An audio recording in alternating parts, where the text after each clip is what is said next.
Hello and welcome to a Tenshiva Pre-Alpha Preview.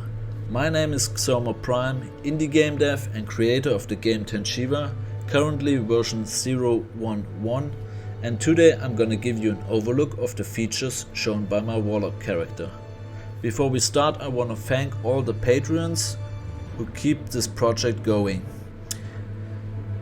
The center of Tenshiva builds the 6 primary attributes: Vitality, increasing the health points; Strength, increasing the physical damage; Intelligence, increasing the magical damage; Charisma, increasing the influence on psychic stress; Agility, reducing cast times and cooldowns; and Wisdom, increasing the healing.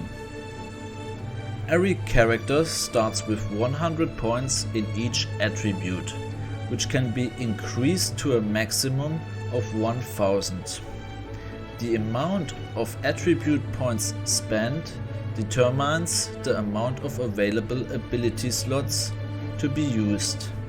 For every 150 points in an attribute ability slot is unlocked, up to 4 per category, which is acquired at 700 points.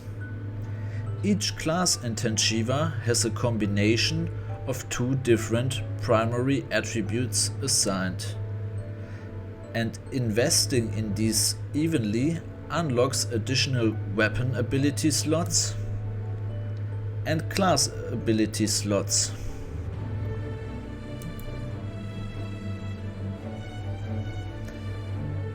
This makes almost all classes hybrid classes, filling out 2 roles in a group, with the exception of 3 classes which are pure damage dealers. Out of the 6 attributes, the Warlock class consists of the 2 primary attributes Vitality and Intelligence. On one hand, this gives the class access to a pool of abilities from the tank-based Vitality attribute, which currently includes the following: Taunt. This one forces enemy monsters and players to target the user. Because Tenshiva is a third-person RPG and not a first-person shooter, a targeting system is provided. This means that the taunt in Tenshiva forces enemy characters to target the user for a period of time, making them unable to deactivate or switch the target, making it a strong tool not only in PvE content but also in PvP. Titan Grab pulls all enemies in front closer towards the caster, adjusting positionings or stopping enemies from escaping. Sentinel is a defensive cooldown, temporarily increasing the damage reduction. Thorn Shell is another defensive cooldown, but temporarily granting damage reflection instead. On the other hand, it also offers access to abilities from the damage-based intelligence pool, like Blink, teleporting the caster to target location; Mind Flash, temporarily increasing the damage output; Silence, preventing enemies from using non-weapon abilities for a short time; and Ice Block, making the caster damage and stress immune for 5 seconds.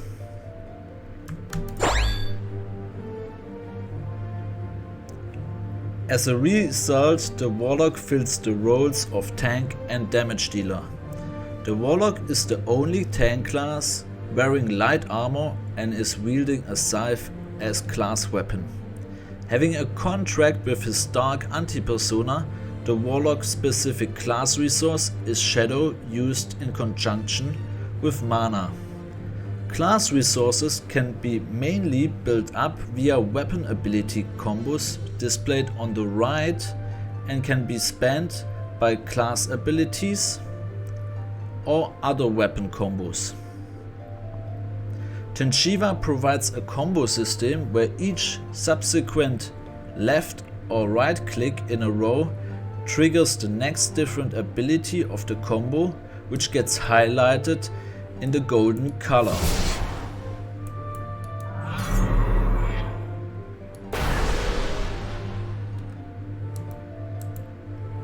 In addition to the attributes of the Warlock class, I decided to invest my remaining points into Charisma for a more advanced build.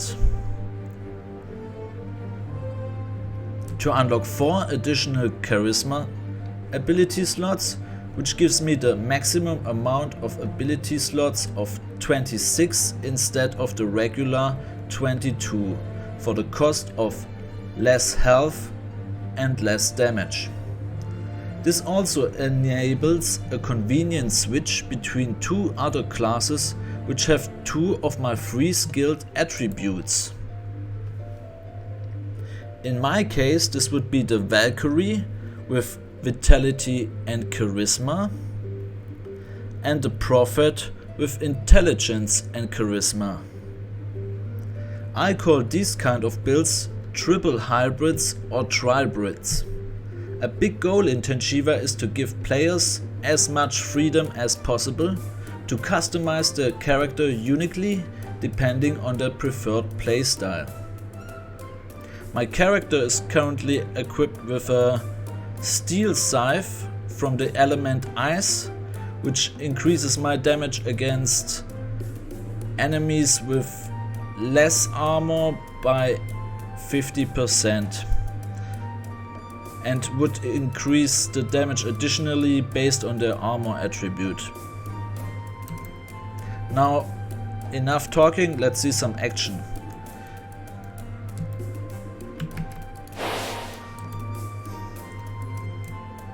Currently on the testing map there are 2 monster spawners placed, currently visible by the big bubbles.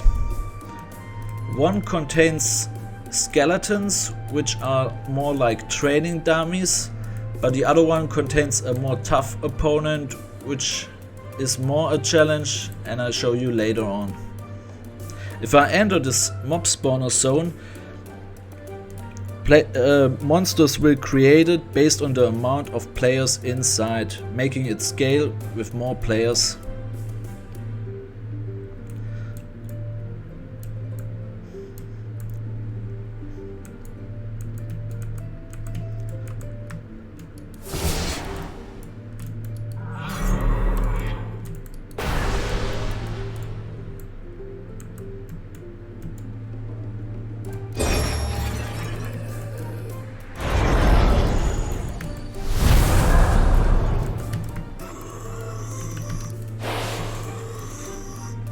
The Warlock class is really good in AoE pulls because many abilities scale with the amount of mobs, applying dots on multiple targets or getting a shield based on the amount of targets hit.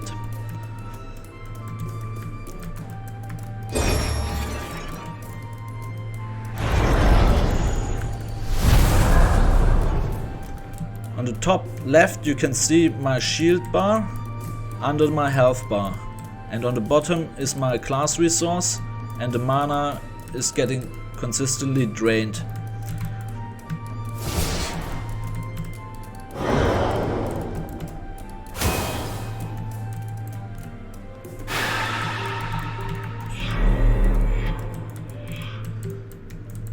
Each opponent has 2 different bars, a health bar and a psychic stress bar. If the psychic stress bar is filled up, the character is stunned for 5 seconds. In future it should be able to proc the stun effect to end it earlier but inflict more damage.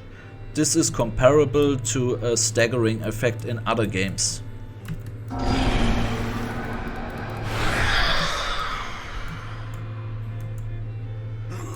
The Warlock has an ability Shadow Tap, which trades his health into class resource.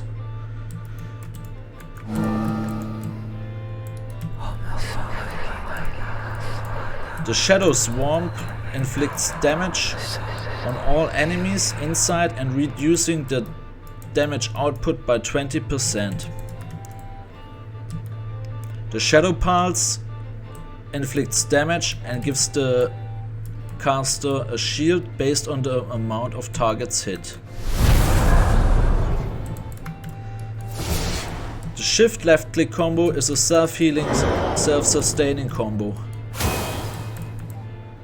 which requires Shadow to be used. I can use my Mind Flash ability to increase my damage output by 20%.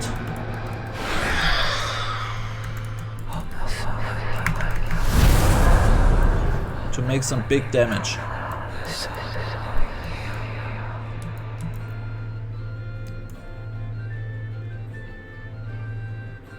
With a smaller area, the mob density can be increased with the amount of players inside.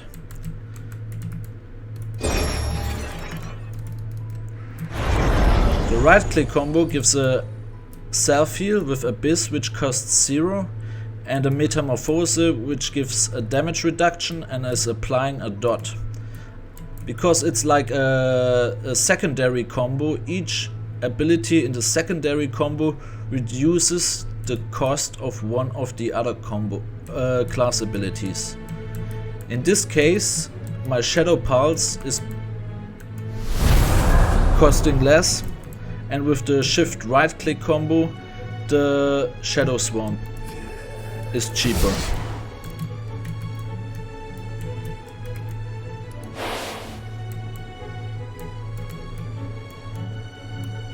I saved my ice block for the other opponent, but I wanna show you the psychic stress.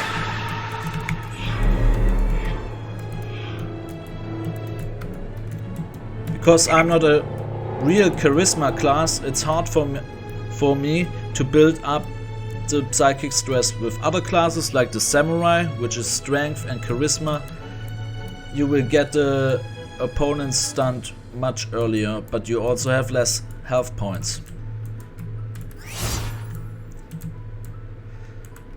With the Titan's Grab, I can pull them towards me.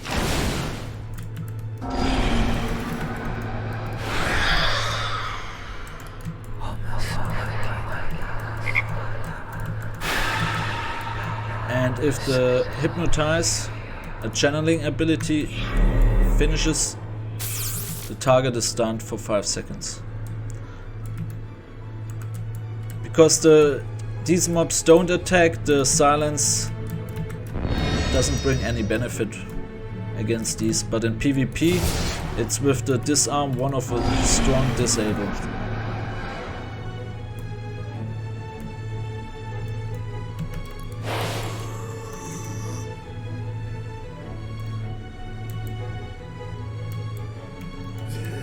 Now, because I have a little bit of shield on me, because the bar changes from blue to white if you have at least 10,000 shield on you, I can go to the other boss, which has a tank buster inflicting 8,000 damage, and if you don't be careful, it can one-shot you if you don't have 1,000 in vitality.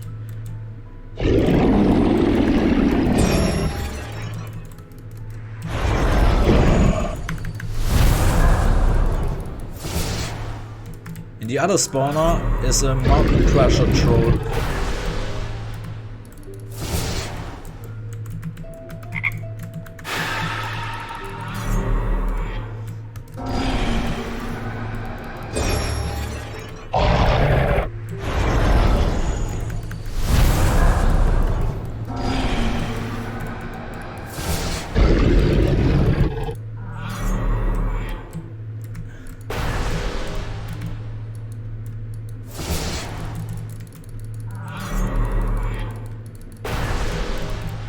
Pop some cooldowns.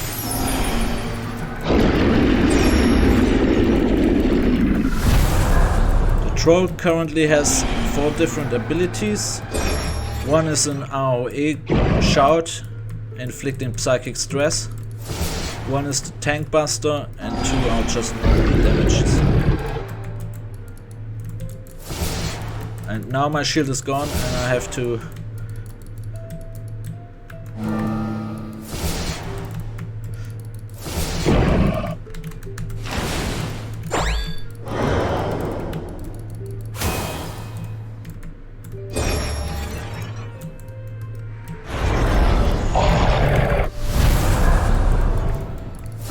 try to chain my damage reduction effects, otherwise the 8000 hit will kill me.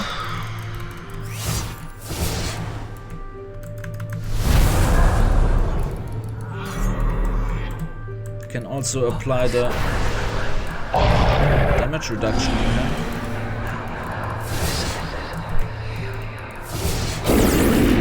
And now I'm stunned. Because my stress was full and it got reset again.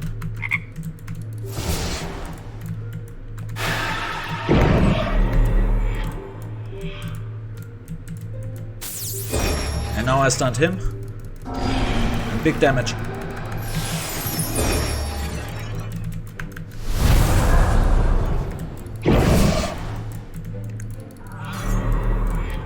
Without the damage increase from my steel weapon, the boss would be much harder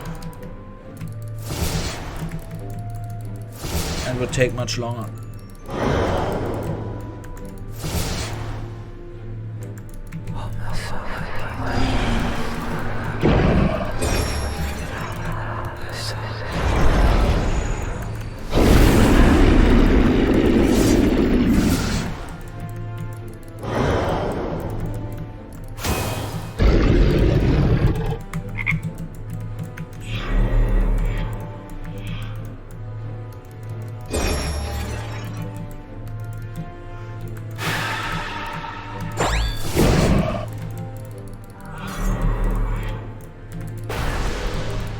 I don't want to use my shadow tap because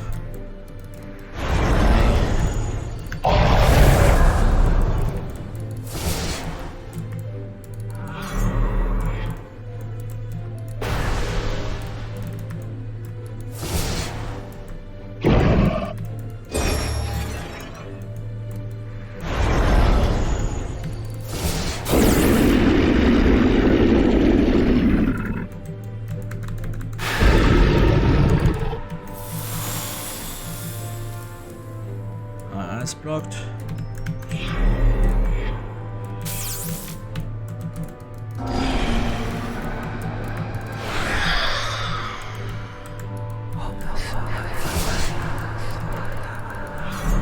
Players can decide if they want to use the targeting system or not.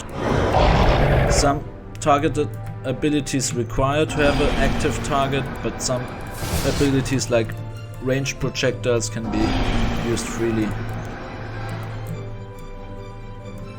And that's it for the troll.